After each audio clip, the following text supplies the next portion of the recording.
We'll call to order this City of Douglasville City Council Legislative Work Session for Thursday, January the 14th. At this time, if we would please have our invocation done by Mr. David Moore, the President of Patriot Food, 347. If you would please come forward to do our Pledge of Allegiance. And after him, we will have the Mayor Pro Tem, Mr. Larry Yockey, to do the Pledge of Allegiance. Good evening. A couple things that I go to when I'm looking for strength and guidance. One is Lamentations 3:22 through 26. Because of the Lord's great love, we are not consumed, for his compassions never fail. They are new every morning. Great is your faithfulness. I say to myself, the Lord is my portion, therefore I will wait for him. The Lord is good to those who hope in him, to the one who seeks him. It is good to wait quietly for the salvation of the Lord. And the second one, Philippians 1:3 through 6. I thank my God every time I remember you. In all my prayers for you, I always pray with joy because of your partnership in the gospel from the first day until now, being confident in this, that he who began good work in you will carry it on to completion until the day of Jesus Christ. All right. If we can, I'd like to pray. Dear Lord, I'm calling upon you today for your guidance, your divine guidance and help. Let us not look forward to what may happen tomorrow, because you are the same everlasting Father who cares for us today and will take care of us tomorrow and every day.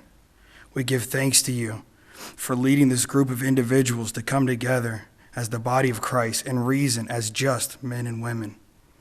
Please continue to lead us towards your glory, and let us always put you first. Please lay your hand on our hearts and mind to give us the clarity of mind and strength of body to lead our families, ourselves, and our communities once we conclude this meeting and go out into the world. We ask you these things in your Son's name. Amen. I pledge allegiance to the flag of the United States of America and to the republic for which it stands, one nation, under God, indivisible, with liberty and justice for all. Thank you so much. Item 4 is announcements and presentations. Do we have any from the city manager? I'm sorry, ma'am. Announcements and presentations, no problem. We have no announcements and presentations tonight. Thank you so much. We'll move on to item 5, which is the Public Safety Committee. I will ask that Mayor Pro Tem Larry Yockey would bring his committee forward at this time. Yes, I have one item, and it's a request for a change in the agent outlet manager and a transfer of the alcoholic beverage license for the retail package sale of wine and malt beverages in the following establishment.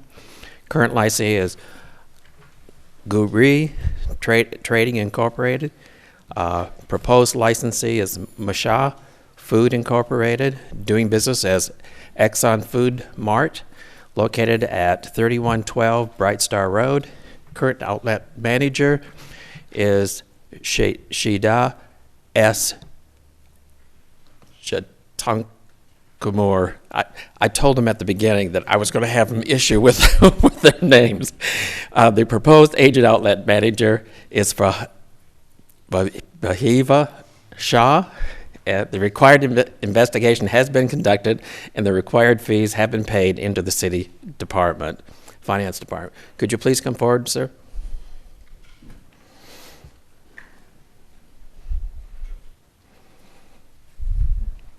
And your name and address for the record, please. Vaibhav Shah, and the address is 3112 Bright Star Road, Douglasville, Georgia. Have you been an outlet manager before? No, I haven't, not before. Do you understand the requirements for alcohol in regards to the, showing your license and the age level and all that good stuff? Yes. And so you're just replacing the current manager is what you're doing. Yes. Okay. Are there any other questions from the council? Okay. If you'll come back on Monday, we'll have an answer for you. Okay, thank you very much. Thank you. Thank you. That's all I have for Public Safety Committee. Thank you so much, Mayor Pro Tem Miyake. Now we'll have the Community and Economic Development Committee. Is there any business for that committee? If you would please bring it forward, the chairman, Councilman Mark Adams. Yes, thank you, Madam Mayor. We have one item tonight, and that's to authorize the mayor to sign a development agreement with Blake Communities VP2 Georgia LLC regarding development of the Gateway Village subdivision.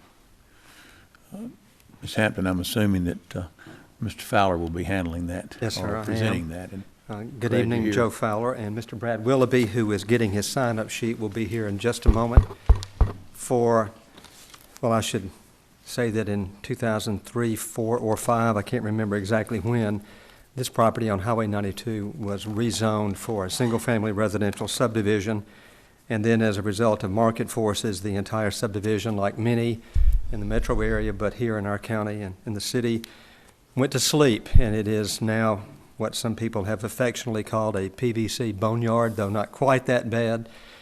There are 106 lots in which all the infrastructure is in. There are just no purchasers for the lots. And so the lots are there, and Mr. Willoughby, who has been maintaining the payments on that subdivision property for all these years, is ready now to sort of bring it back to life. Last year, between February and June, another developer similar to that same situation bought the Braylon Manor subdivision north of this location by Strickland Street.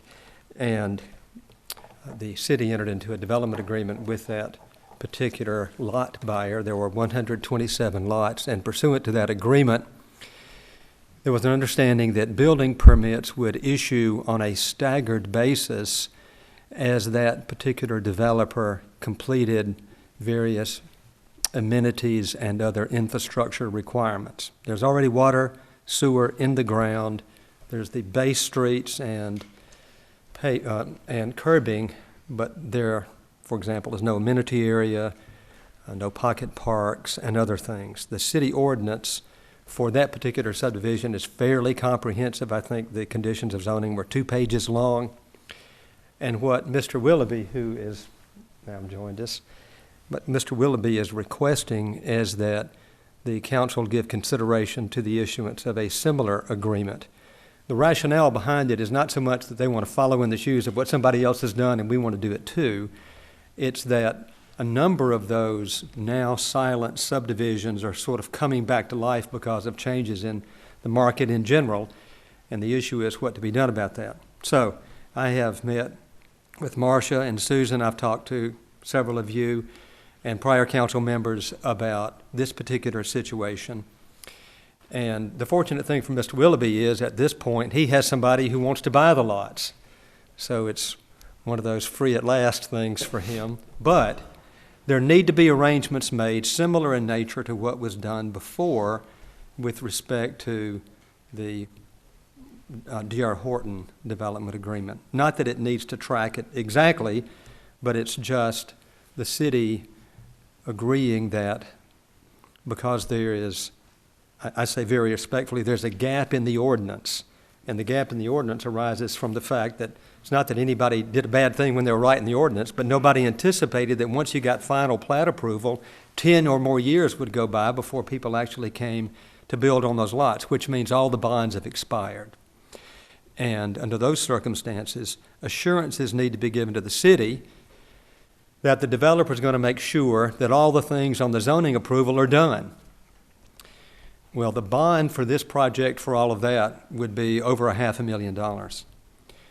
So another way of approaching that is the same way the city agreed to do it last time when you looked at the D.R. Horton project in Braylon Manor. And that is to stage the grant of building permits and not to approve certificates of occupancy on houses after a certain point until the developer or the person buying from the developer has achieved certain benchmarks or milestones with respect to the subdivision, making sure, for example, that the swimming pool is in, that the other amenities are completed. So what I provided to Marcia and Susan and Mike and I have also talked about it many times. Mike hates to see my number when it comes up on his screen. Provided a draft of a development agreement. I know the council has got a look at it. Susan and Marcia have, and we are here tonight to answer any questions you may have, and ask you to give consideration to approving it on Tuesday night. I know it seems like it may be a rush. It hadn't been for us because we've been looking at this for a couple of months. And so you see the general, you may actually have it before you. It's a general outline of the development agreement that follows with some remote similarity what happened before. So that's why we're here to request your consideration, your favorable consideration of that, and to answer any questions you may have for me or for Brad, that's Mr. Willoughby, or for your staff. And I'm going to hand this to Marcia. One question that I have before I open it up to the council, Mr. Fowler, is this not a very similar situation were we in 2003 that the developer would have either provided a bond or put up a letter of credit? I believe that what we have before us mentions a letter of credit. Yes, sir. And not a bond. It's, yes, letters of credit, I believe, are permitted under your ordinance. Yes, sir. And what this essentially does, if I'm not interrupting, what it essentially does is it reduces the amount of the letter of credit because, as I'm sure you know, when a builder gets a letter of credit, you have to pay for those like you do for a bond. It's less expensive, but you pay for it, typically 1% of the total amount that you are committing yourself to pursuant to the agreement. So a letter of credit works. It's paid to the city. It covers the 2-year duration. Has to be renewed in the event the items are not completed. And what we would request is your approval. Perhaps we need to meet with Susan more. She and I have had a fair amount of conversation about this. And that was the reason for my question, Mr. Fowler. You mentioned bond, but you didn't mention letter of credit. But just so that everyone knows that they are basically interchangeable in a lot of ways and could be used either or in the business. But your document here, I believe, says letter of credit. But it says that Blake Communities has provided a letter of credit to the city. Now, that's ongoing. That's in the works, correct? We will do it if you approve this. This anticipates that all of that will be accomplished at the time that's approved by the city. My next question is, you mentioned two different numbers of lots. One was 106 and one was 127, 125, is that correct? I think it's 106. That's a question more from Mr. Willoughby than it is I may have jotted down that number incorrectly. Well, you mentioned that everything was in and ready to go for X number of phase, lots. yes, sir. Yes. So I just wanted to know what the total amounts were that we were looking at so that the council would know at what point where we were as far as completion as to when these items would be installed.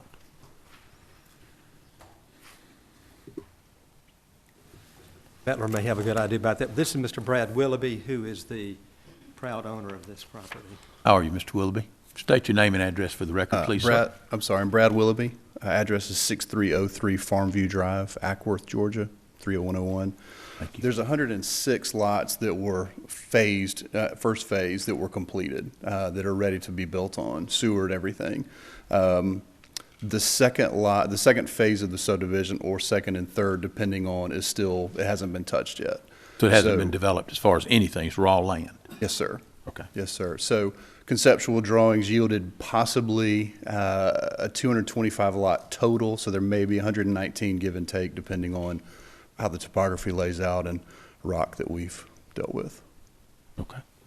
Does the council have questions? Are you going to put some dollars in regards to a closing? Is that what you're talking about doing? And like $2,000 or $3,000 per household? Is that what you were talking about doing? This actually is a different approach. That's another matter that will come up under citizen participation. That is related to the tributary project. This is a different approach to that because in this particular situation, the infrastructure is not in, other than the streets. For example, the amenities are not in. Let me just put it that way. Okay. Streets, sewer, water, all that is in here, but you don't have the other amenities that need to be done. So this particular development agreement, to respond to this, which is different from the tributary matter, ensures by way of the linkage to the COs that at certain point there'll be no more building permits until all of those amenities are in. Okay. And there will be a letter of credit to ensure that the roads are topped and completed. Okay. So it requires two things to happen simultaneously. Now, since this is only 106 of a potential 225 lots, what we would respectfully anticipate is coming back to the council in the future when he has a buyer for those lots when this is completed. And we would hope that the city would follow essentially the same protocol then as you would here. I think it's working successfully with D.R. Horton. Mike could weigh in on that since he's involved in it every day. It is an approach, not unlike what other municipalities and counties are doing, to deal with the coming back to life of subdivisions that had set with no activity for a long time. Okay. Did Thank I you. answer that? Yeah, that was Yes, it. sir. That's what I. Other wanted to questions? clear. Mr. Chairman, I had a question. Oh, yes, sir. Mr. Chairman, I had a question. What were the parameters around our agreement with the other subdivision that was mentioned earlier by Mr. Fowler, as far as having this same type of agreement with Blake Communities? This may be something that Ms. Hampton would possibly need to investigate and give you information on, Madam Mayor, in that it was a relatively lengthy process as far as privacy fences and other improvements that had been sitting for long periods of time. And of course, each development being different because of the different numbers of lots and the different amount of amenities that were platted and approved and expected. Okay. So I can't answer that as to how it would be different. It is similar, but I believe the other group handled it a different way in their approach to it. There were already some houses built in the other development that we're speaking of, and there are none in this development. Is that correct, Mr. Willoughby? Not been any houses built in the development so far. I just didn't understand why we had a development agreement in the first place rather than have them follow what, going through the bonding process and what had been in place for subdivisions. My understanding in the Senior business, citizens. and I'll throw this out, is that it's much more difficult and much more expensive to get a bond now than it was 10 years ago. Many of the bonding companies that we would have been dealing with went out of business and left the city exposed, and that's what we don't want to see occur again when we get into these situations going forward. That's my take on it, or how it's been explained to me from staff. And Mayor and Councilman Adams, I think Mr. Mettler was prepared to respond to the question Yes. as well. Thank you, Mr. Mettler. In response to the development agreements that we had with both D.R. Horton and also with Blake Communities, neither of these operations are developers. They are home builders, and that we are taking this approach in a development agreement to accommodate the fact that they do not have a vested interest in the overall development of the project. But because D.R. Horton purchased all the lots, and because Blake Communities is purchasing all the residential lots in their respective communities, we are basically forcing their hand to abide by the original development agreements that were established by the original developers.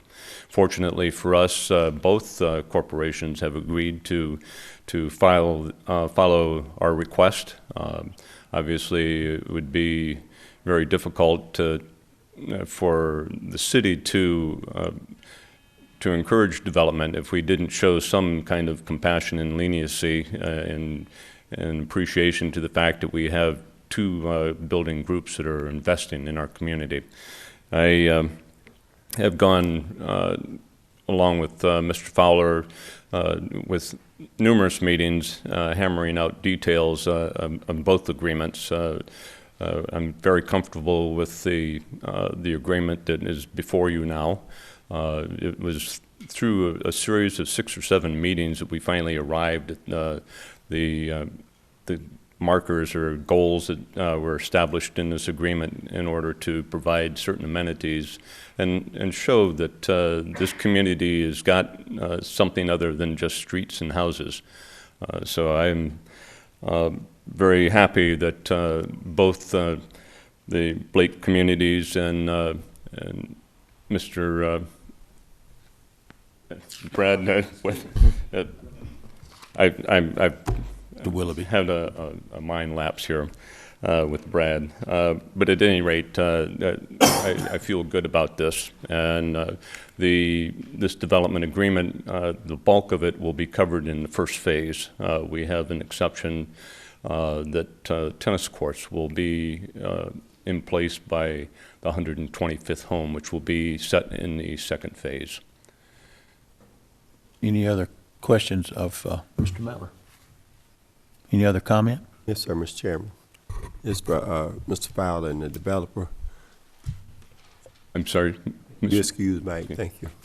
Yes, sir, Councilman. I appreciate you, you and the developer taking interest in over in our ward. That lot been empty for a long time. And can you give me some kind of price range in the homes that you be building? You know, honestly, that's probably, I'm not even in this business anymore because of everything that changed over the past 10 years. When everything dried up, I sought other employment and had other doors open for me. The zoning that was originally set forth lays out some pretty strict guidelines for the homes that will be built, the facades that are going to be on those, that kind of thing. And so that will be what the builder ultimately sticks with, is what was originally zoned, 11 or 12 years ago. So you'll be riding right along with the 92 bypass that's coming through. So you all be in conjunction, working together. There's some DOT work that will be done that the state will handle when they take that through there. Oh, Thank you. A couple of questions just that have come to my mind just to make sure that everyone is aware. And this may be for Mr. Mettler.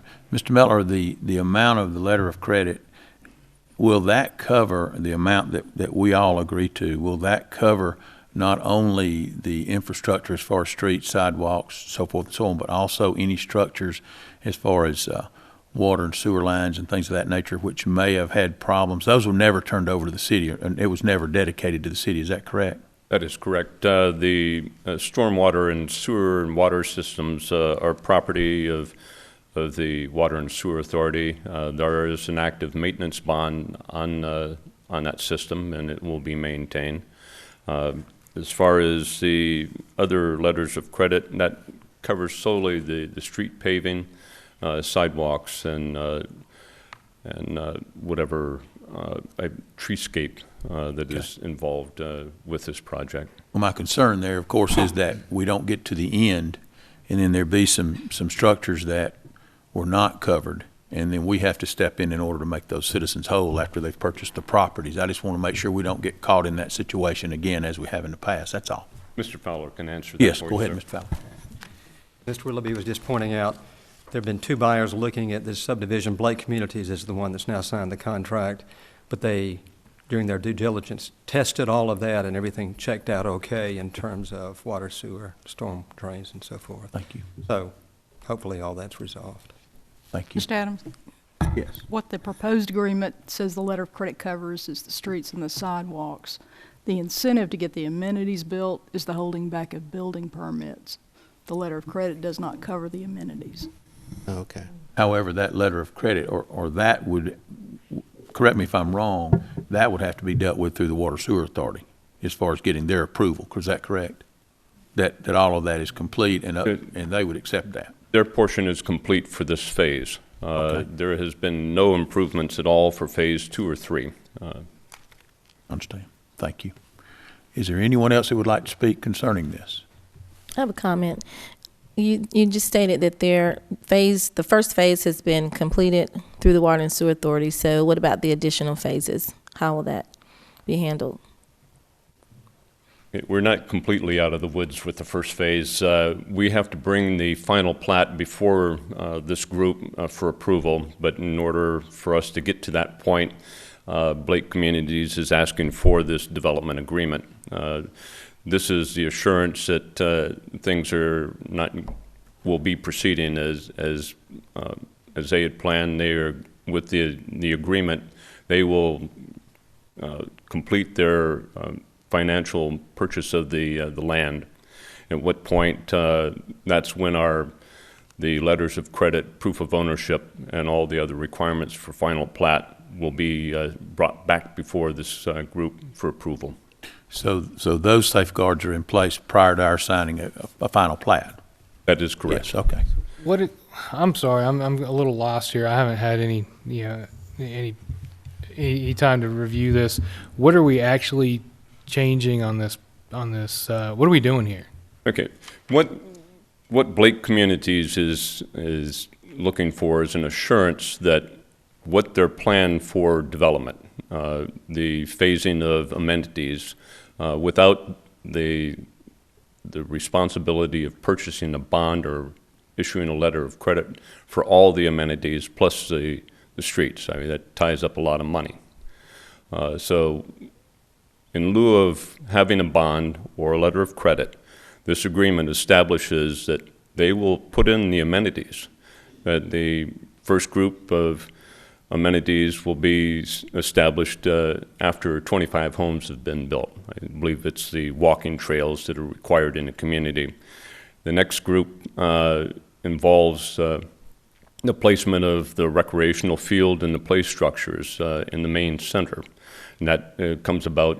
Can I stop you there? Yes, sir. What happens if after those 25 homes are built, the developer doesn't do that? No more permits will be issued. So they could come in with one company and build these properties and bankrupt that, and then they come in with another property and petition to get this all over again? Blake Communities will own all the land. So if they back away from this and decide that this venture is not beneficial for them, they can turn around and sell all the land, and then we're stuck, basically.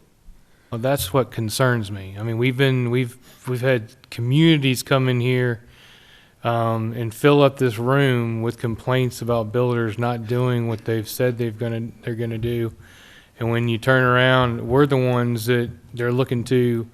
Nobody else is there. These developers and builders, whatever you call them under the ordinance, aren't there for them. They're coming here to the city to provide a resolution that we can't give them.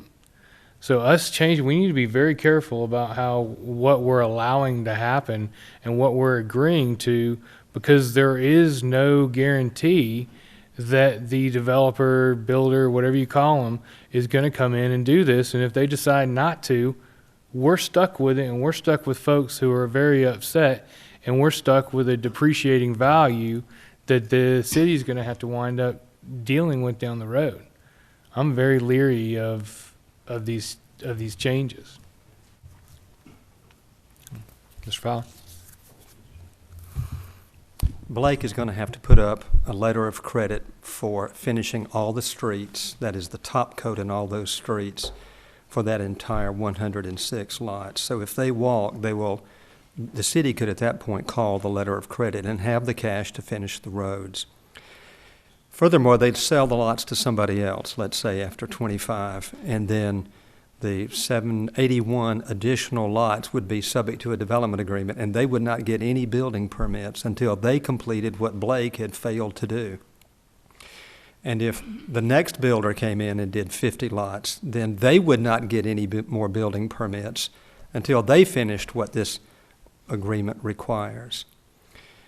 Basically what the agreement does, to go back to what you had indicated, and as Mike touched on a moment ago, rather than bonding for the full $550,000, which is extraordinarily expensive, and it has to be renewed annually, what occurs is the city would be willing to give, as you did with D.R. Horton, give the home builders the right to stage building permits based on the completion of those amenities, so that until you get the walking trail done, no more building permits, and until you get the swimming pool finished or the clubhouse done, no more building permits. So the incentive is they've got the bond for the rest of the road. That's expensive in and of itself. And you've got lots that you can't sell because you can't get any building permits on. That's just the economic reality of trying to bring these now dormant subdivisions back to life. I recognize there may be a risk, but it seems like this is as good a way to solve that risk as you can possibly make it. Mr. Fowler, if I might add, and Mr. Miller just is addressing your comment, I believe the only difference here, and Mr. Mettler, correct me if I'm wrong, is that we are not requiring the group coming in, the owner of the lots, to provide bonding or a letter of credit, whichever one was chosen, on all of the streets, all of the amenities, all at one time. We are requiring it only on the amount that it will take to finish the streets, and then in lieu of the bond or the security agreement on the other amenities, which I'd like for you to reiterate what they are as we go, we're allowing them to build X number of lots and then have to have something completed, and then the next group of lots, and so that by the time you get 106 lots or whatever that number is, you have all of the amenities in. But That's basically, and I understand your my position. concern, though, and this is what we've been hearing from many home buyers, is that they're promised X, Y, and Z, and there's no guarantee that those first 25 are going to get X, Y, and Z. There's no guarantee. I mean, yeah, they could go sell some more lots, or they couldn't build on the other lots until they did, Y or Z. But there's no, at the beginning of the project, we could get homeowners in here that didn't get the benefit of their bargain, and there's no way to guarantee that they're going to get that benefit. And when that happens, they're mad at us. The builder's gone. The developer's gone.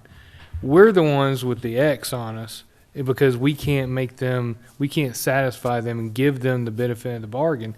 And it's happened more than one time in the past 2 years since I've been here that we've had communities, almost the entire community of folks come in here, they didn't get what they had bargained for. And I guess there is no guarantee. It's just a roll of the dice when we do these agreements. Is that right? That's what I'm concerned about. Well, the preferred would be actually to have everything up front before we approve the final plat. However, our ordinance is not written in that fashion to require phased projects to provide all amenities before it goes to final plat. So do we do an agreement is the original agreement on this issue or on this neighborhood where they agreed to do all that up front? The way our development ordinance is written, Councilman Miller, is that when you have a phased project, until you achieve greater than 50% of the homes, they are not required to install any amenities. In this particular case, we are just below the threshold of 50% of the homes in phase one. Because of the absence of a developer, and we're relying on the builder, we're requiring the builder to install all the amenities during phase one, whereas they might have the luxury of installing them during phase two and not be in violation of their agreement or city ordinance. So then, Councilman Miller, what I think you're saying, Mr. Mettler, is we're really not any worse off as a municipality and are at no more risk than we would be under the old system. All right, we're not violating our ordinance by doing this. I'm not necessarily concerned with violating our ordinance. What I'm concerned is having our constituents happy with the deal that they've gotten when they buy into a community that tells them one thing and gives them something else. Well, that's what I'm concerned about going forward. You sell homes which you have the amenities in place, and I think every builder understands that. The cool things like a swimming pool, soccer field, tennis courts, those sorts of things help sell the houses. And Blake Communities is no stranger to taking over subdivisions and completing them. So, I mean, their reputation it goes all the way up and down the East Coast. So I think that if people were upset with them, you'd read about it in the press. Any comments about their organization. They are doing business in the city already under a different LLC. It's called Black Orchid. They are handling the Chicago Park subdivision. Now, the amenities were all in place by the original developer, so there's all they're in there doing is buying homes, but they're doing it through a select group of builders, and we haven't had any problems with them. I don't anticipate any problems with this first phase either. Right. I don't think this is uncommon, the way this is being done. I know there are subdivisions have been that way, where the homes are built and the homeowners are told that, you know, the amenities are coming and this is when they're coming, and it's just a process. And so I agree. I think this is something that, like I say, it's common usage in order to do this type of thing in regards to when the amenities come with the subdivision. You as council can force the hand of anybody in any subsequent phase if all the amenities are not in place, because in phase 2, for anything to happen and come before final plat, those amenities have to be complete, or otherwise you don't have to approve the second phase. Any other question or comment? Okay. We will take this up then on Tuesday night after the holiday. Thank you, gentlemen. Appreciate you being here. Thank you so much. Councilman, you have any other business? That is all we have under Community and Economic Development. Madam Mayor, thank you. Thank you, sir. We'll move on to item 7, which is Planning and Development Committee, and that committee is chaired also by Councilman Mark Adams. Do you have any business to bring forward? Yes, thank you, Madam Mayor. We have a couple of items under Planning and Development. The first is a request for a change in zoning from CG General Commercial to R2 Single Family Detached Residential District on .23 acres at 8155 Dallas Highway, also known as State Route 92, Land Lot 17, District 1, Section 5B, Parcel 75. Application made by Benny P. Adams. Is there someone here to represent that? Would you please come forward, state your name and address for the record, and let's talk about it.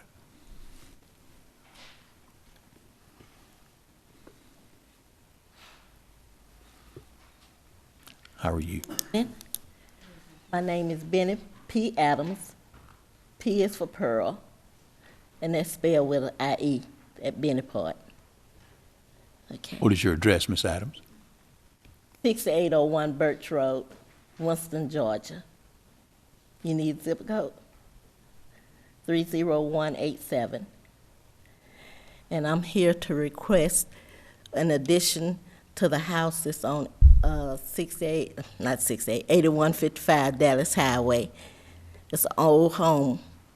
I grew up there, and I wanted to move back from Winston back up there, and I wanted to add an addition on to the house, just a room, and I had to jump through some hoops to get it done. One person tell me to do one thing, and then I had to do something else. I had to have the land surveyed. Although my mother had it surveyed, it's really heir's property. My mother's deceased, so it goes over to me. And I had to have it recertified. So I had that done, and I still cannot get the room added on. And I'm here requesting you all to give me permission just to add a room on so I can get moved back over there and stop falling down the stairs that I have at the house that I live in now. Thank you, Miss Adams. Who would this gentleman be that's with you? Did he have something he'd Mr. like to Kemp, say? He's the construction. He gonna do the construction. He gonna add on the room. He may have something to say. Kemp, how are you tonight? Have you filled out a green sheet in order to speak? Yes, I have. Thank you, sir. Speak your name and address for the record, James. James Lee Kemp, K-E-M-P. I live at 8375 Hollis Street, Douglasville. Anything that you need to add, James, to this? No, all she doing just want to add a room to the house while she can move back in, that's all. Okay. It's my understanding from looking at this, we have a request for general commercial to be rezoned to single family R2. Mr. Lynn, could you help us with this? I'm assuming that this parcel must be zoned one way along one street and another way along another street, and we just need to get it unified. Is that correct? Yes, sir. What happened originally was when Mr. Kemp and Ms. Adams came in, the house is actually a legal non-conforming use in our C2, in our general commercial zoning district. And Mrs. Adams, she did want to expand out the back of her house. Unfortunately, you cannot expand a non-conforming use in general commercial, which the residential unit is, which is why they're requesting that rezoning. So they are able to expand the house at this point. Okay, help me a little here. If this was her family's property, this was a personal residence, just happened to sit along a commercial throughway, was it automatically zoned general commercial at some point in the past, even without their request? I'm not exactly sure when that happened, but it is my understanding that there was a mass type of rezoning to put everything fronting on Highway 92 right there to make it general commercial. All right. Anyone have questions concerning this item? Yeah, I agree with you, Councilman Adams, Chairman. It does sound confusing. I know Miss Pearl and Mr. Kemp. You look just like your dad. I was going to say like your father. But I was concerned as well. Why is this commercial? Because I know your mother lived there for quite some time and it's residential. You did. Yeah, I'm glad to know that you're coming back. You would like to come back. So I'm confused as well. Oh, yes, ma'am. It is just one of those properties. There's several in that area. There's not just Miss Adams' home that are zoned for general commercial right there. So Miss Adams, she decided that she would like to keep it residential. So one of her options is to have it rezoned to R2 to be able to expand that use. She would the house would be able to stay and use as a residence. There just would not be any expansion allowed, which is what they're seeking if it remained general commercial. So the request here is to get it zoned back to R2 so that expansion can be done for her benefit. That is correct, yes, sir. Any other questions? Miss Pearl, you were unaware that this was commercial? I did not know. Right. But I figured because of the gas station down there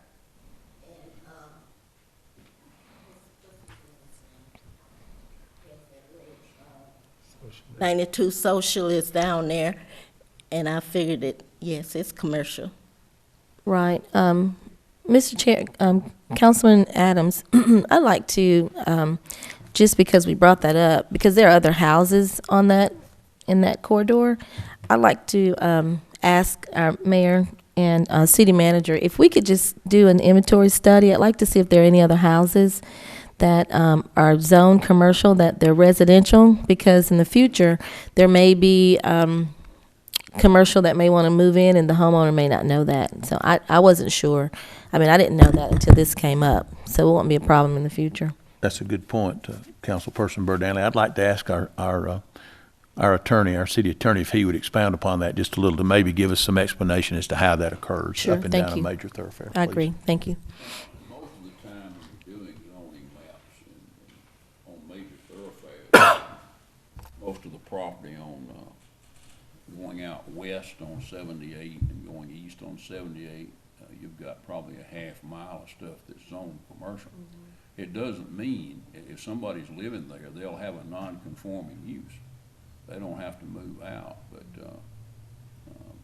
that's pretty much the way all zoning maps are done. You hardly ever go down a major thoroughfare and have a residential and a commercial right hand.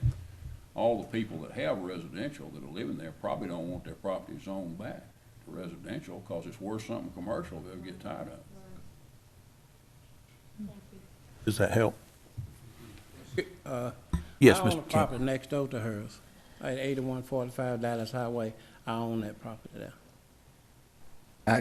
I've got a kind of, I don't know if this is a dumb question or not, but any of those houses that we're talking about, the other homes that are zoned commercial, if someone wants to sell that home to someone who wants to be residential, will they have to come before us and have that rezoned in order to sell or buy that house that's zoned commercial? They can transfer a non-conforming use as long as the use is not expanded or changed.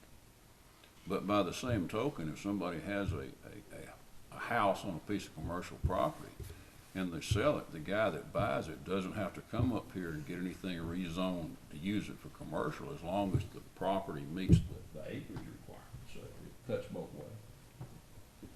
Thank you. Any other comment on this item? Yes. Yes, Madam Mr. Mayor. Chairman. I was going to ask if it were at all possible, Ms. Benny, you said you lived there years before you moved Yes, to I Winston. did. You lived I there sure years did. ago. Mhm. could we grandfather that property in because their an original use was residential rather than going through rezoning? Well, she's asking to expand the residential use, which is something you're not allowed to do to a non-conforming use. I'm saying if it were grandfathered back in to be a residential, then she can add on a room or whatever else she liked because it was initially a residence. Yes, ma'am, your zoning ordinance is contrary to that. In other words, it,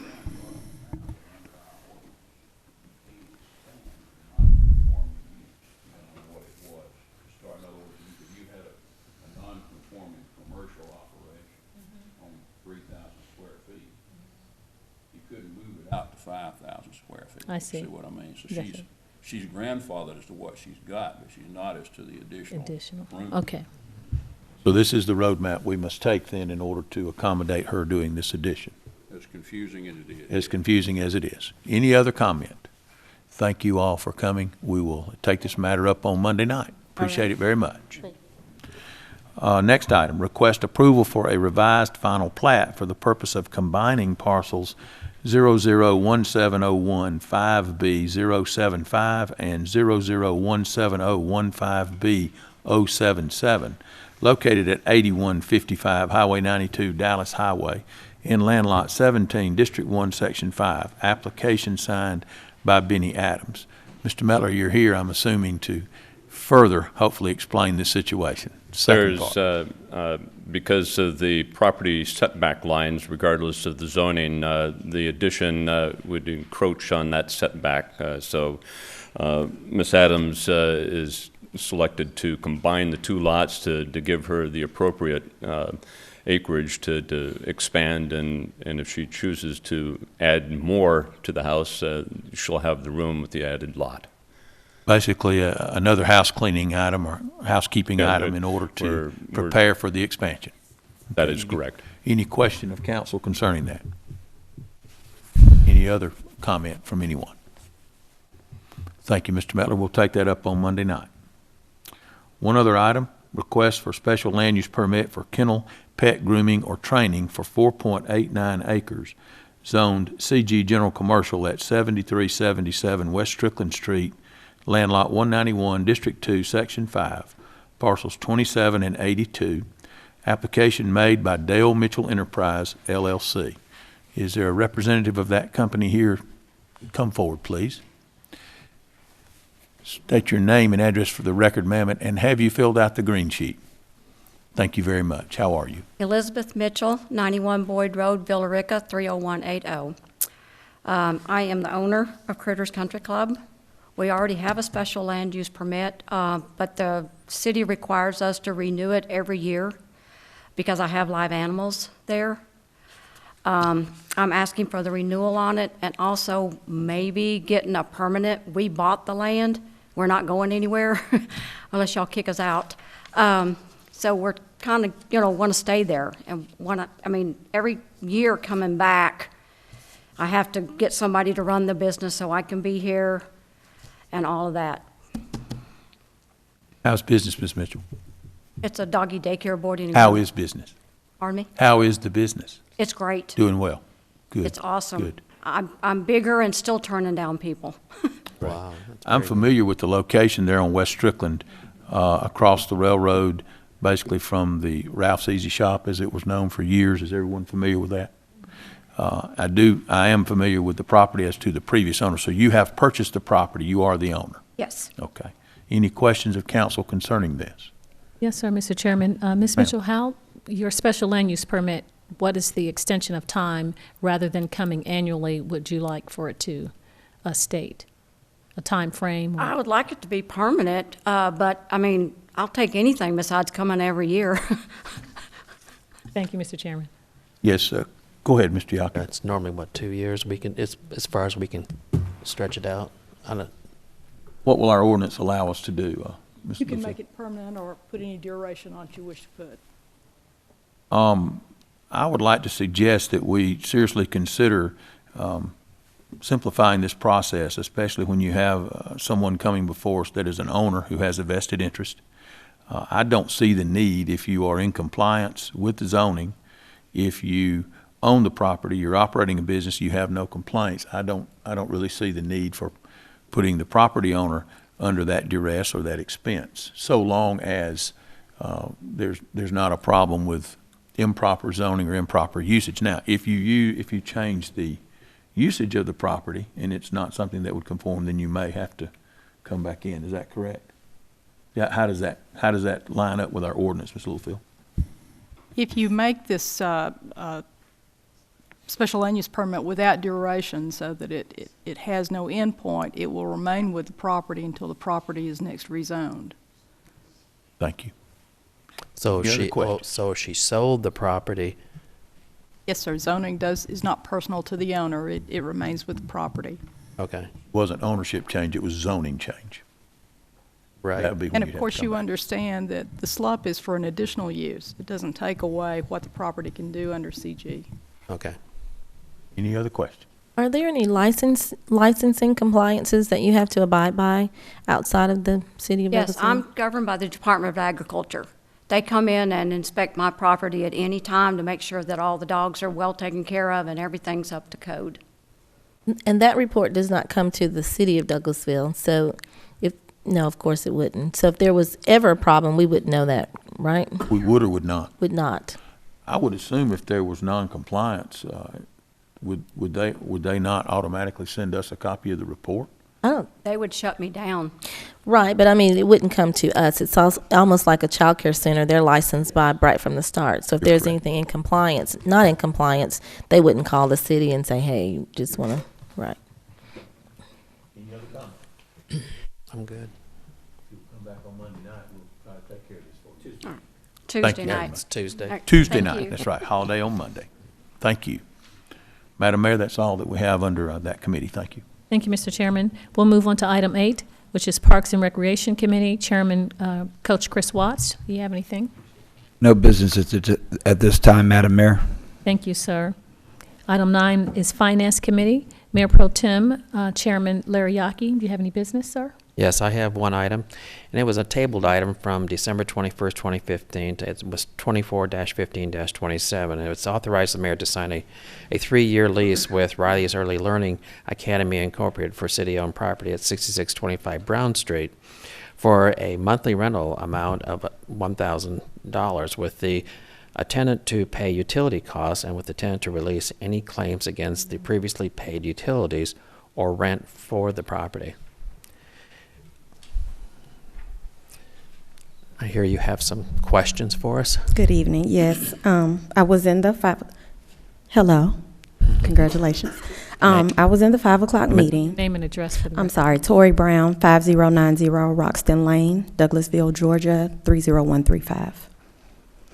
In the 5 o'clock meeting, I really wanted to get some clarity first. I did ask Ms. Littlefield, but I just want to state it again for everyone, and I guess what you all say will determine my next set of questions. I was reading the agenda item, so we want to get clarity as to the fact that if we are granted another 3-year lease, paying $1,000, we're paying our own utilities, we have to sign a waiver saying that you all do not have to reimburse us for the utilities that are owed from the previous 3 years. That is correct. Okay, I need an understanding of how that bidding process and us trying to go into a new term is tied to us saying that we have to waive monies that we didn't even know were owed to us in order for us to continue to run our business. Ms. Littlefield? Well, the two don't really interface. You all were the only bidder, and therefore we could have negotiated with you regardless of the claim. However, the claim itself is simply the terms that the council wishes to place on your lease. Okay, so as a council, you're saying that the only way that we can continue to run our family-owned business, which takes care of our children, is to say that we're going to sign away money that you owe us for utilities that you all didn't pay, that you were supposed to pay.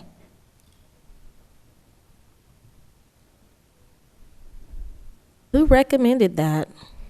I wasn't in the 5 o'clock meeting, but for for her contract, it was a mistake that we found, and I Yes. wasn't in the 5 o'clock meeting, so I'd like to ask the city manager, based on the information that you found, the last time we met prior to today, you were going to go back and look at each bill in detail. What were your findings? Yes, ma'am. Based on the information that I received, I gave a total amount versus what Ms. Brown had presented to us and deducted any late fees or any additional charges and gave a total amount that if the council were to reimburse what that total amount would be. It'll take me a second to give you that number, but I did provide that to mayor and council during committee. All right.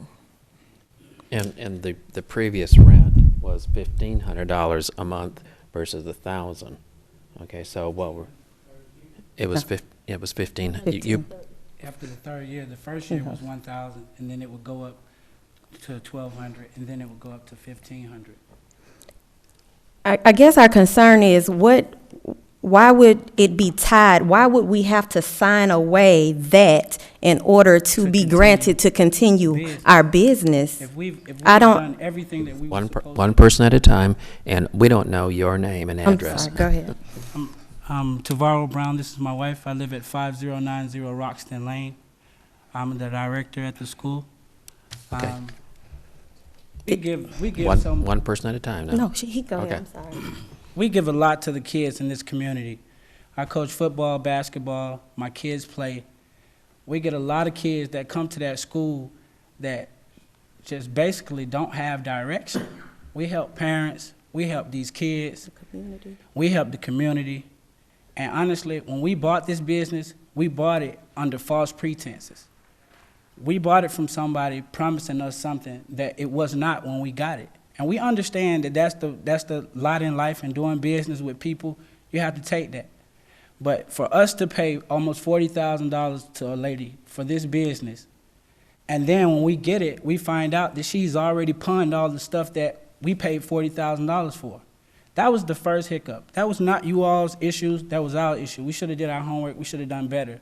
But when we came to this situation, what we found out after our rent was being raised to $1,500, and we were struggling trying to maintain the high bills at the school, pay our bills at our home, and pay the rent. It was like, okay, we got to talk to somebody to get this rent lowered because we're not making a profit off of this. We're giving out to these kids and we're giving out to this community, but we're not getting back, we're not able to do the things that we want to do for these kids in this community and our own kids and our, just people that we know. Speak real quick. Okay. Sorry. So when it came to light, because we didn't know that it was written into the lease, we were never given that part of the lease that said that the city was responsible for our utilities. We didn't know.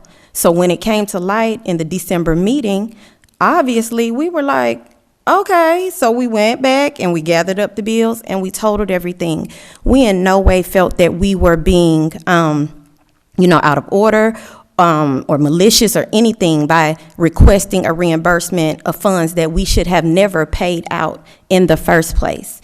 And please be mindful that this is a child care center. This is how we take care of our children. And we've been on a month-to-month lease now for 3 months. I don't know about you all, but every 30 days, kind of not knowing what's going to happen, and this is your livelihood, it's been very, very stressful, not only for us, but for the families that we serve. These are babies. It's not like we can, pack up our cubicle and move. These children will have to go to a whole nother center, learn new people. We have to shut down things with the state and the food program. It's a lot that goes into our business, and we want to retain our business. We want to stay there. We want to continue to serve the community. But we think it is very, very, very unfair to be asked to sign away money that is obviously owed to us just to retain our business. I don't see how one has anything to do with the other at all. Any other questions from the council? I agree with her, because before we looked at the contract, I didn't know that either. And we mentioned prior to that the other tenant that was in the building only paid $500. But at this point, it's not even concerned about too much about the amount of rent. And I understand what council is saying in regards to, okay, you bring the cost down, and then, you know, you responsible for the utilities. However, if we abided by the contract in the beginning, then what if she went back to paying the $1,500 and then abide by the contract? The city paid the utilities. I mean, that's what was originally in the contract. But she was paying $1,500 plus the utilities. So now, this is just my opinion, is that now that we have found an error, that we're putting are kind of blaming them, when really technically have we even tried to negotiate costs with her at all? But if we go back to the contract the way it was, then $1,500, and then the city picks up the utilities, and that's the way the contract is written. But don't we have to send it out for rebidding, the whole process all over again?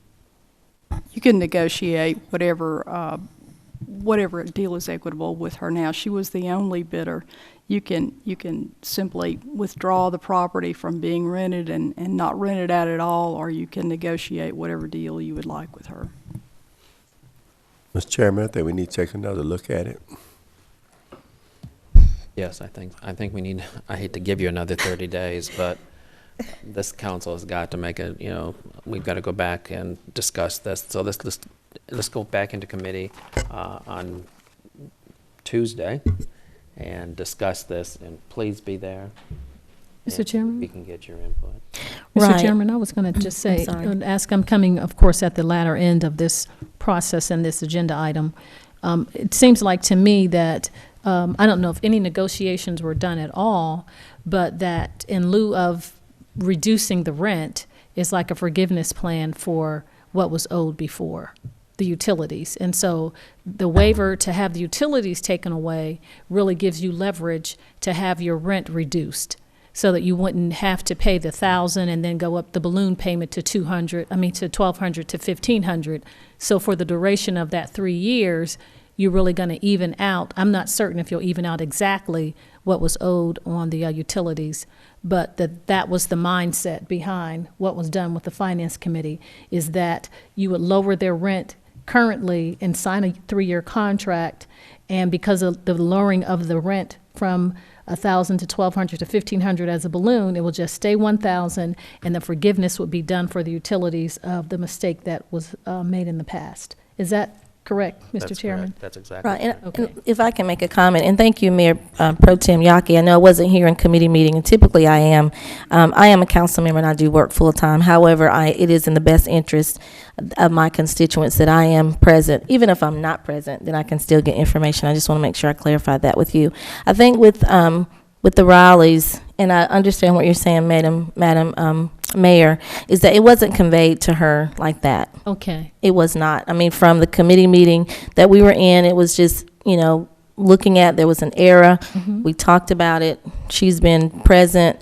Then we spoke again. So what you just said, from my understanding, you correct me, it was not conveyed in that fashion, if I'm not correct. Yes, two things. It was not conveyed in that manner. And I just want to put out there that when we did the bid, we did it at 3 years just for a straight $1,000, not with any of the balloon payments increasing.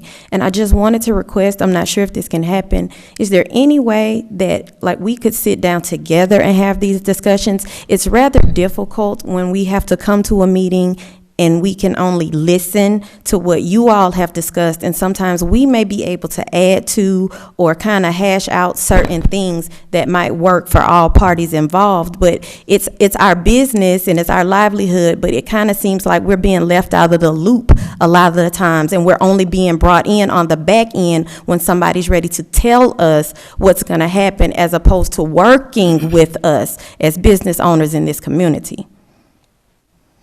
Mr. City Manager, can we get you involved in this, or have you been involved in this? I have been involved in this from the standpoint of putting together what you guys would like to present. If you are interested in having discussions with the Browns at committee level on Tuesday at 5 o'clock, we can do that. Of course, typically, we don't have citizens come in and have discussion back and forth. You just have to tell me how you would like to do that. The other is, what are your desires as far as the waiver of the utilities are concerned? Are we talking about moving forward with the lease and dealing with the utilities later, or all of it has to be done simultaneously? And I think that that's what the Browns are asking you tonight. Do we have to do everything together? Is that what you guys are saying, if I'm understanding correctly? Yes, Marsha. Basically, we really just want to see some closure to both of these situations. Definitely knowing that we're going to have our business and we're going to continue to function past January 31. This is really, really hard. It is, these every 30 days. And then you come to a meeting and you hear something else like this, so it's like automatically, what if we don't sign? What if we do this? What if we do that? We're kind of up in the air. And we also do want the other situation taken care of. We're talking about a lot of money. I'm not sure if you all know the numbers or are familiar with it, but as young business owners, we could have done a lot of that, in our personal lives, toward our business, and all of those types of things. We just hate to keep seeing this get just stretched out more and more and more and more.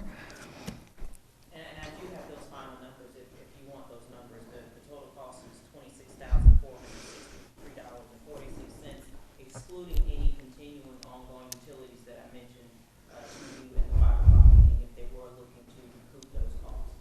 So I guess tonight, if I'm asking to kind of bridge the gap between the council and the Browns, is I think the Browns are looking to find out, is the council willing to move forward with negotiating a lease and then afterwards dealing with the utilities? Because they want comfort level that they can sign a lease. If you're not interested in that, then we probably need to, or should say, we can talk about that further on Tuesday night at 5 o'clock. Chairman?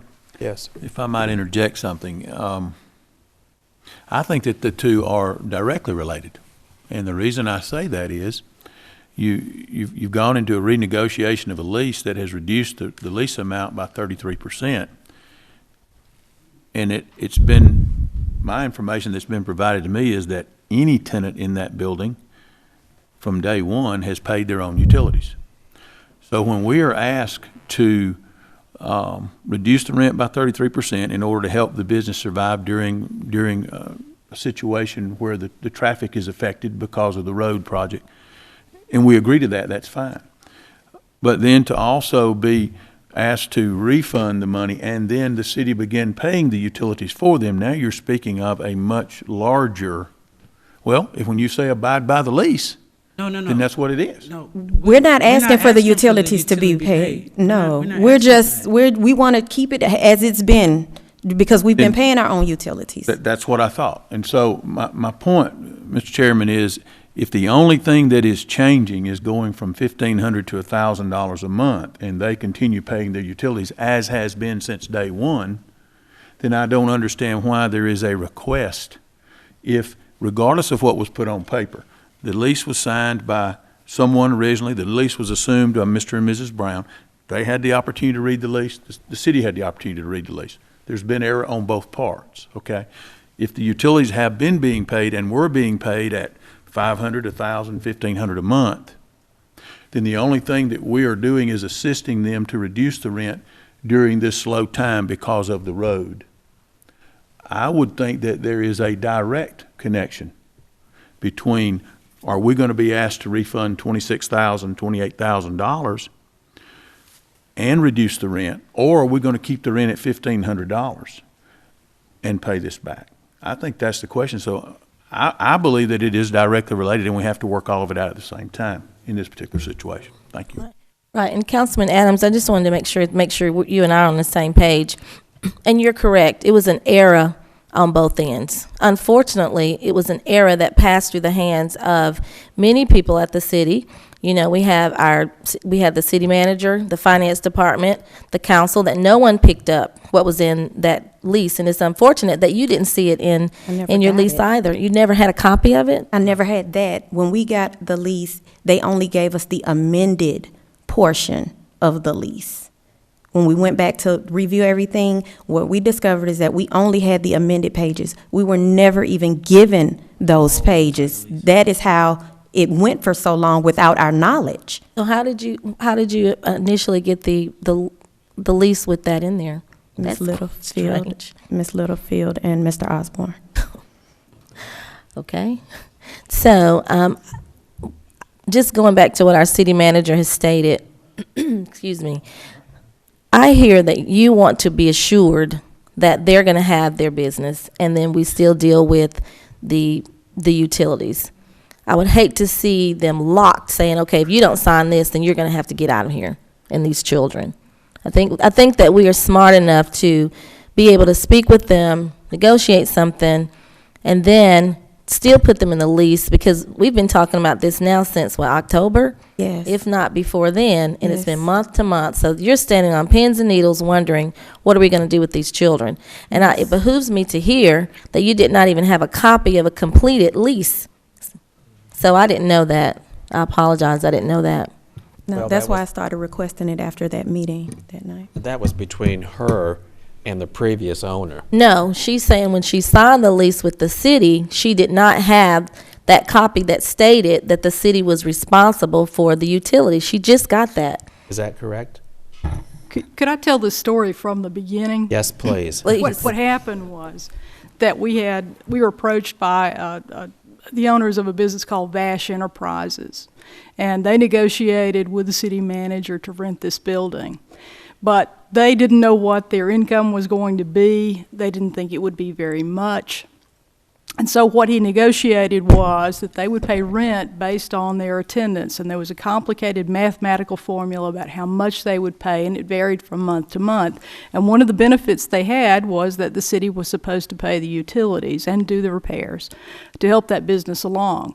Vash stayed in business for about 9 months before they sold this business to Ms. Brown, which is Riley's Early Learning. And at that time, we extended the lease out, but we changed the rent so that it would ramp up to $1,500 per month. And again, your city manager negotiated that. We did not change the provision with regard to utilities. Maybe we should have, maybe we shouldn't have. We were trying to benefit them. So that's how that happened. And that expired October 31st. Excuse me, can I say this? One thing. If the previous owner was paying only $500 because she didn't have kids, or the community just didn't have the money to come there to that school, why would you raise our rent to $1,500 and we had less kids than she did? We started from the bottom. We never missed our rent. We paid all of our utilities. We did everything that we went into our own money to make sure the business made us no money. We had to use our own money, taken away from our own kids, to make sure we stayed afloat, because we saw a vision in that school, and we knew that we could really help these kids in this community. I taught music. She was a vice principal at her school, later a principal. We know how to do our job. We know how to reach these kids. For me, honestly, when Ms. Littlefield mentioned the $1,500, honestly, that's too much for that area, especially if we don't have the kids coming to the school. Now, if we got 50 kids or 30 kids and everything is good, $1,500 is no problem, even paying the utilities. When we bought the business from that woman, she knew that it was very hard to get kids in that place. She knew it. She didn't tell us. We didn't do our homework on that situation. We were out of line. But honestly, I listened to you all say $1,500 is what it should have been, and you don't feel like you should pay us for helping us drop the rent back down to $1,000, like it's doing us a favor. And honestly, y'all, it's not. $1,000 in that building when you have 15 kids or you have 17 kids and they can't get there because the streets are blocked off, no sign, no advertisement, no way for people to even know that we are over there working. And then we still make these payments of $1,000 every month or $1,500, like whatever we supposed to pay, we're gonna pay it because we want to keep our business. But we need help from y'all.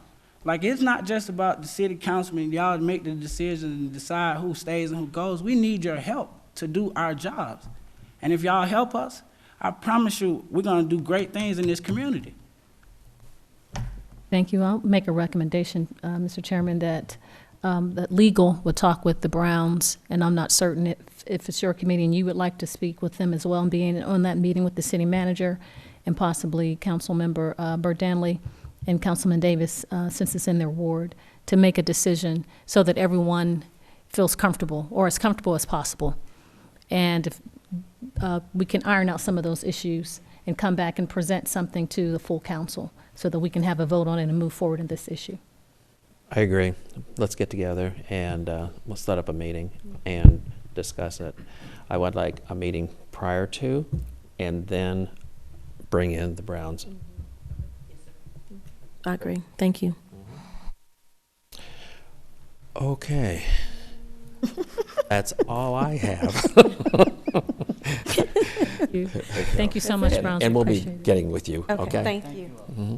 Thank you so much. We'll move on to item 10, which is Information and Technology Committee. Chairman, Councilman Richard Siegel, you have any business? No business tonight, Madam Mayor. Thank you. Thank you, sir. Item 11 is Maintenance and Sanitation Committee. Chairman, Councilman Mike Miller, any business? No business tonight, Madam Mayor. Thank you, sir. Transportation Committee, Chairman, Councilmember LaShawn Burdanley, any business, ma'am? No business tonight, Madam Mayor. Thank you. You're welcome. Thank you. Item 13, Personnel and Organization Committee, Councilman, Chairman Mike Miller. No business tonight, Madam Mayor. Thank you. 14, Ordinances and Intergovernmental Committee, Chairperson, Councilperson LaShawn Burdanley. No business tonight, Madam Mayor. Thank you. You're welcome. Education and Training Committee, Chairman Councilman Sam Davis. No business tonight, Mr. Mayor, thank you. Thank you. Mr. Mayor, I'm sorry. Okay. We're all getting used to everything. Item 16, other business. Is there any other business to come before, from the council members to come before the body? All right. Item 17, City Attorney, Mr. Joel Dotson. No business, Madam Mayor. Thank you, sir. Chief Assistant City Attorney, Ms. Susan Littlefield. No business, Madam Mayor. Thank you, ma'am. Our Chief of Police is, in his absence, our Deputy Chief. We have any business, ma'am? Thank you, Deputy Chief Shaw. City Manager, Ms. Marsha Hampton, do you have anything for us? Yes, just to remind you all that Monday is a holiday in observance of Dr. Martin Luther King, so we will not see you here Monday night, but we will see you here on Tuesday, and that please look out for 2 phone calls, one from Mayor Register with the Carl Vinson Institute, and the other from Joanne Tarver regarding shirts for you guys for the council. So that's all I have. And could you, one more thing, could you make sure that the gentleman that we're here for, the Agent Outlet Manager, knows that they got to come back Tuesday, not Monday? Yes, sir, I sure can. Thank you. You're welcome. Thank you. Now we will open up the floor for comments from citizens and delegates. If you have any comments, please come forward to the podium and state your name and address for the record and address this body. You're welcome. And Joe Fowler, and I'm here with respect to the tributary subdivision, Riverside Tributary. Mr. Yaki actually touched on it briefly earlier. This is another subdivision in which, I'm glad to say, all the infrastructure is in. It's just been no lot sales for a long, long time. It's not a question of, well, it is indirectly a question of bonding, but it's nothing like the previous development agreement that we discussed. Instead, this is a situation in which subdivision is being waked back up, and the city is, with the development community, attempting to make a decision about how to handle that. And I have been provided, and I believe you have reviewed, at least initially reviewed, a proposed ordinance that deals with that issue. It's entitled a failed bond residential development, and a good way of saying it. The situation currently is this: Riverside at Tributary is ready to begin the lot sales process, and we have lots ready to go for building permits. But building permits cannot be issued by city code until there's some sort of bond in place to finish the streets later on. The price for that has been determined. There's some repairs that also need to be made in those same streets, and the price of that has all been determined. And the developer of that subdivision, Nancy Rossman, who is essentially tributary, along with Steve Osterber, who is here, who is doing the day-to-day work, they've been working for some time now to get permission to have those building permits issued. There's a guy that's sort of like horses pulling against the reins, ready to go, but can't do it because we can't solve, or haven't been able to this point, to solve the issue about that. And I've spoken with Marcia, spoken with some of you, talked with Susan and Mike about how to do that. We looked at the ordinance that was proposed that I received today. You may have had it for a longer period of time, and what it essentially says is this. Rather than having a wholesale bond from one developer or from one house builder, and in this particular instance, the lots are owned by others, several different folks, rather than having a bond by everybody, I don't know how you do that, because would they just top just one portion of the streets? It's hard to say. The ordinance as drafted proposes a sum of money that's calculated on what it would cost to finish the streets, divided by the number of lots, but not to exceed $2,500 per lot. For that to happen, the subdivision's got to be 60% complete. This particular part of tributary, the Riverside tributary portion, it's on the eastern side toward Camp Creek Parkway. It's 56% through, so it doesn't meet the ordinance. What we would respectfully propose and ask your approval on Tuesday night, because of the team of horses through this house builder that's trying to get the building permits, is that we enter into a development agreement that simply mirrors exactly what your ordinance would say. It'd be a simple agreement, has nothing to do with amenities, it only deals with the topping of streets. And we would pay a sum of money that's provided for in this ordinance, incorporating what this ordinance says, which, by the way, already in the draft form makes allowance for development agreements that deal with these issues. So I'm here on behalf of Riverside Tributary, Ms. Rossman, Mr. Osterber, to ask you to please allow me to finish the work I have done already on a simple development agreement, not at all like the one that you saw earlier about an hour and 30 minutes ago, but a development agreement that accomplishes exactly what this ordinance would do, but we fit into a slightly different category because we're at 54%. I'd be more than glad to have a draft to Susan by mid-morning tomorrow. It's going to be pretty simple, but we would ask you to please give serious consideration to adopting this on Monday. And I'll be more than glad to answer any questions. Mike may have something to say, or Steve, who's been handling the day-to-day, who knows all about that, could as well. Okay, before I open it up for questions, it seems, I don't want us to get into a lot of development agreements. It just seems like we'll be making, every time a subdivision comes. Now, did we, Ms. Littlefield, talk about abandonment subdivisions? This is a separate issue? When we talked about abandoned subdivisions a couple of weeks ago, this is the situation I mentioned to you. Okay. And you'll remember that the proposed ordinance makes provision for development agreements under other circumstances. Okay. All right. Any other questions or comments from the council? Ms. Hampton, this wasn't on the agenda for discussion in committee tonight. How will we handle that on Tuesday if we try to accommodate? Well, Mr. Fowler is here presenting, and he's speaking on behalf, so you have the background information, and we will have an item at 5 o'clock for you guys to have further discussion. So if he's here, I would encourage you to ask as many questions as possible to prepare yourself for 5 o'clock discussion. Now, we will not be voting on anything, but it will come back before you with some of the questions that you had asked us to clear up from a staff level as far as cost per lot. You were questioning whether or not you thought that was actually more, or I should say enough money per lot, the $2,500, if you remember that. And then, of course, we have the attorney here addressing some of the other things that Ms. Littlefield brought up. But it will be on the 5 o'clock agenda for committee discussion. Thank you. Any other comments? I have a question on that. Ms. Littlefield shared with us a draft ordinance last week, so if I understand correctly, you're suggesting a development agreement instead of that ordinance. Is that correct? That ordinance, yes, sir, and the reason is that ordinance requires the subdivision to be at 60%. We are at 54 or 5, And so I'll just incorporate the ordinance provisions about how much per building permit. And then if you can legally approve it on Tuesday, Wednesday morning, that builder will be here to pay the required fees and to get the building permit so they can resume construction in that very nice subdivision. And that Mr. will bring Fowler? up another question. Who has done any study, or will we be provided information on Tuesday to get an idea of the cost to do the work that will have to be done, therefore allowing Mr. Fowler to plug in a monetary figure on a per lot basis to complete that work? And we were actually going to plug in. Pardon? I'm sorry, I interrupted. I apologize. We were going to plug in the $2,500 per lot.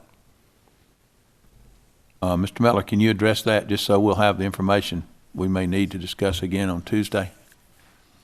$2,500 per lot times how many lots? I mean, the draft ordinance that Ms. Littlefield had offered up during committee meeting had specified that the building official would go out and receive bids for the repair and topping of city streets, or the streets in the subdivision. That has not been accomplished. The $2,500 that Mr. Fowler is proposing may or may not be an adequate figure to cover the expenses of the work. Does the developer have an estimate from a contractor? thank you, Mr. Mettler. Oh, so Mr. Mettler or Mr. Weatherby, in lieu of a bond or a certificate like we talked about before, a letter from the bank, the $2,500 is our only guarantee per lot, or with the equation based on the lots times $2,500? Let me see. What's our guarantee? What's our guarantee for if you don't have a bond, if you don't go through the regular process and you're looking for this development agreement? What's the city's security blanket? I'll answer that question. Steve Osterberg, 3270 Darby Drive, Douglasville, Georgia, 30135. There's 118 current residents there. Mm-hmm. Of a proposed 271 lots there. So that roughly leaves approximately 142, 43 lots left at $2,500 a lot is roughly $375,000. Round figures, I didn't bring them with me tonight, but I have done the calculation. We've provided estimates, or we've got estimates to top the streets and make necessary repairs to the binder and curbing and that, and those estimates totaled just shy of $300,000. So we are willing to pay the $2,500 per lot, and that should give enough buffer for the city, because a letter of credit or a bond previously would be 110% of the amount. This would equate to about 120, 125% of that total figure. So I think I'm answering your question, Mayor. You have. Thank you. Pronounce your last name for me again, Steve. Osterberg. Osterberg. Mr. Osterberg, my concern would be, at what point during this process would the street topping be done? Or are you suggesting that you put the money in the bank as the builder developer's representative, and we do that upon completion of all the homes? Is that basically you would place the money in an account that we would hold, and then we would handle the finish up whenever you are finished with construction? Is that what you're suggesting? What I'm suggesting is, to kind of answer your question, is we would pay at the time for each permit $2,500 payable to the city or any entity that you so desire, whether it go to a bank or whatever. And then at the point that you deem it reasonable to pave the streets, the city would then do that at that point in time.